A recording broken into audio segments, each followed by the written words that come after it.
شركة بيها قال كعيو وحلاص أصلي سنة كما كوها كون سجال الله كون يتدخلي أغسطس سديد يلا باتن كيدي waxaana maalgeliyey midowga Yurub waxaana fuliyey UNICEF iyo Baasweyn sida ku qoran calaamadaheeda lagu arki doono iyo warbixinadeedaba shirkaddan Facekii hore waxa lagu maalgeliyey lacag gaaraysa 1 milyan iyo bar dollar maadaama inta lagu maalgeliyeyna Facekii koowaad markuu soo gabagaboobay waxay noqotay in laga dhigo systemkan PP-ga la waafajiyo oo shirkadda waxa laga dhigay public private partnership system wadaaga markii barnaamijka uu dhamaaday waxa la bilaabay dawladda iyo UNICEF oo bilaabay inay loo bandhigo dadka ganacsatada ah ee gobolka u dhashay inay maalgeliyaan Faceka labaad ee shirkadda waxaana suura gashay si arrinta u suura gashay in dad ganacsato ah ay isku darsadeen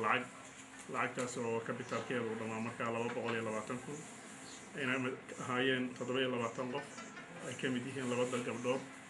oo dumar ah shirkaddan sida ayaa lagu aasaasay markii Facekii labaad lagu galay waxaa bilaabatay markaas in shaqadii magaalada biyaha loo gelin lahaa ay bilaabato shirkaddu 2003 ilaa hadda waxay magaalada biyo gelisay 7846 guri hoos oo leh nambarka biyaha siiso 33 kiosks oo loogu talagalay meelaha dadka buurka ah iyo 17 IDP camis oo biyaha ka kordhisay qiimo la bixin